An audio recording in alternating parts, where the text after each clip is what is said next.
The good thing at coming towards the end is that most of what you wanted to say has already been said before, or that's what you like to believe.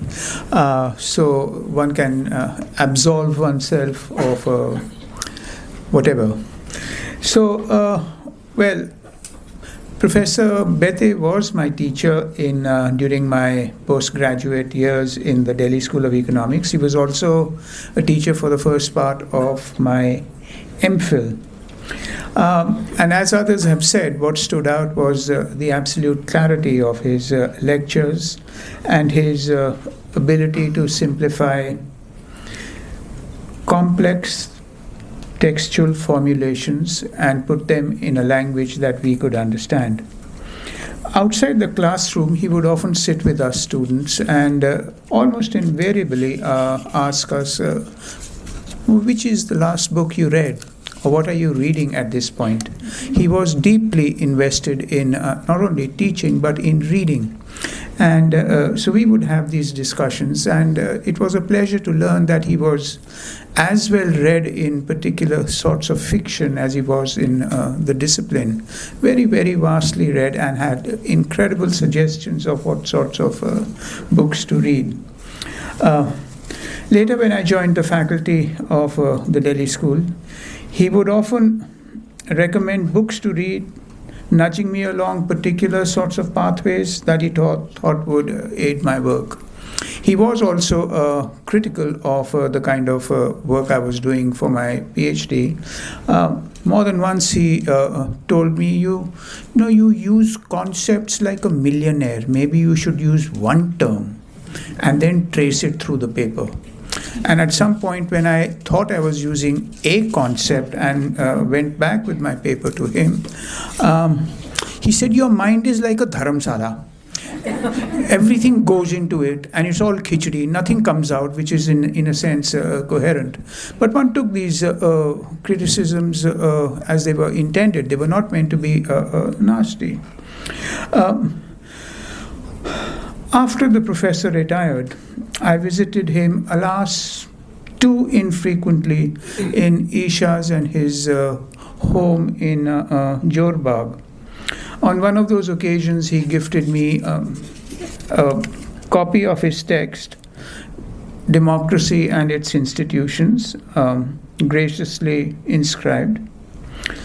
His understanding of democracy in India opened a way for me for thinking of institutions and how one could then link those with the idea of the secular, of the multiple, the plural, and so on. I think Professor Béteille opened a particular pathway for that. In his various writings, I think he provided a powerful argument for thinking of the fundamental place of civil society in democracy, something that we have recently forgotten. All too frequently we forget the power and the nature of civil society as it comes to inflect democratic practices. In shifting his analysis from the social morphology of society, which is what he did, his earlier work was about social morphology, his later work, I think, moved to an understanding of social institutions. He focused on the vital relationship between social obligation and trust, often in a way that was not necessarily complementary, that there were tensions that were built in thinking of institutions as places of obligations and rules, and the notion of trust that was also vital to their functioning. And I think it was really deeply insightful that he was able to actually nudge us along this direction in his understanding of institutions, and nothing comes out better than his various sorts of writings on the nature of the university. He was deeply perplexed and I think troubled by what the public university was turning out to be, and it's borne out later by, if you begin to look at some of the literature that comes out on contemporary universities, just look at the titles. La La Land, Academia, things like that just proliferate in thinking about what has happened to the university. I think he was able to put his finger on something that was emerging, the gradual impoverishment and hollowing out of public universities. So, in a sense, and he saw that as a kind of a contrast between trust and obligation, that one or the other had somehow broken down. And so he always, in a sense, emphasized, of course, law and the rule of law, but also convention.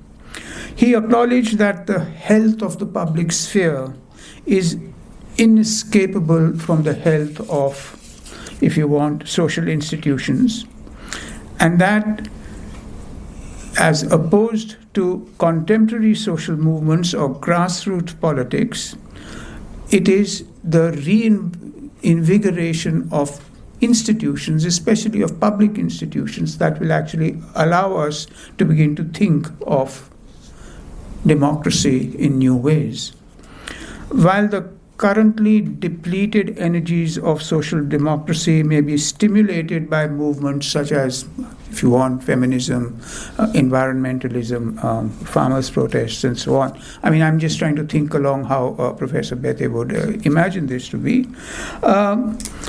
The force of the political can only be regenerated by the associational life of civil society. And I think this was what his big insight was for me.